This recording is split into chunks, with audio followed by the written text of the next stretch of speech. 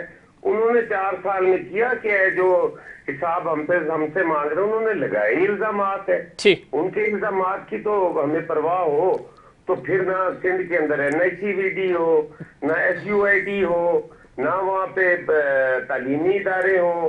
وہ الزامات لگا رہے ہیں, ہم کام کر رہے ہیں. ٹھیک, اچھی بات ہے, کام ہونا چاہیے. NICVD سر, جی جی جو ہے وہ فراہم کر رہے ہیں. ٹھیک, تو یہ تو اپنا اپنا کام ہے. ان کے الزامات کا تو میں ٹھیک ہے جواب دے سر. نہیں ہوں. NICVD کا آپ نے ذکر کیا, بہت اچھے پروجیکٹس بھی ہیں, لیکن وہ ایک الگ ڈیبیٹ ہو جائے گی. ذرا آج کا پروگرام ہم نے سیلاب متاثرین اور اس پہ رکھا ہے. جاتے ٹھیک کہہ رہے ہیں آپ, میں وہی کہہ رہا ہوں سر مصطفیٰ صاحب, آپ بالکل ٹھیک کہہ رہے ہیں. پرسنلی ہم آئی وٹنس ہیں اس چیز کے. دوسری بات یہ ہے کہ آپ ہی کی وہ بڑی زبردست آپ نے اسمبلی کے فلور پہ کہا تھا کہ یہ فنڈز جو جتنے بھی آ رہے ہیں کہ ذہن وچ بھی یہ نہ رہ جائیں, لگنے بھی چاہیے آن گراؤنڈ. اور دوسرا, خان صاحب کے فیصلے پہ جاتے جاتے کیا کہیں گے؟ آج کیا مریم بی بی نے بھی کہا کہ دورہ نظام ہے. آپ کو لگتا ہے کہ خان صاحب کو معافی مانگ لینی چاہیے تھی, یا اب 7 دن کا ذرا ان کو ٹائم ملا ہے تو معافی کے علاوہ تو آپشن نہیں ہے؟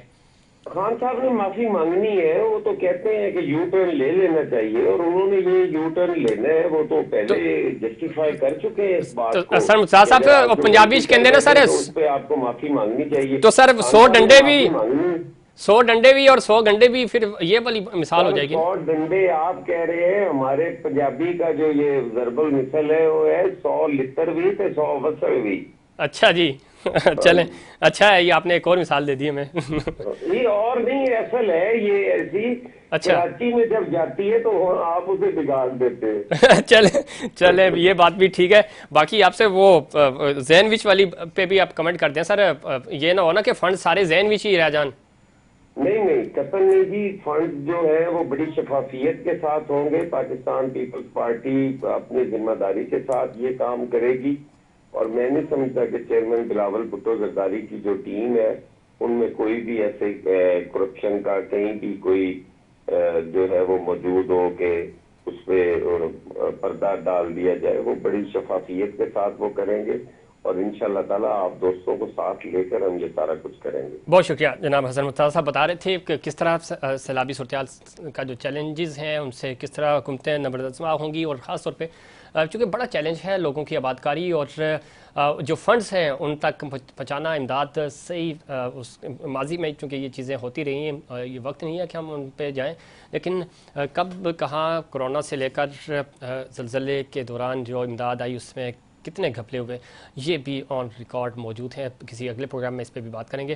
یہاں وقت ہوا ایک بریک کا. بریک کے بعد پاکستان تحریک انصاف کا پوائنٹ آف ویو بھی لیں گے کہ موجودہ سیاسی صورتحال میں اور خاص طور پہ سیلاب بحران میں پاکستان تحریک انصاف پہ یہ الزام لگتا ہے کہ وہ آن بورڈ نہیں ہے, لیکن دوسری طرف حکومت چونکہ ان کی جو آل پارٹی کانفرنس ہوتی ہے اس کے اندر پاکستان تحریک انصاف کو انویٹیشن ہی نہیں جاتا. اس پہ بات کریں گے, لیکن اس سے پہلے کمرشل بریک.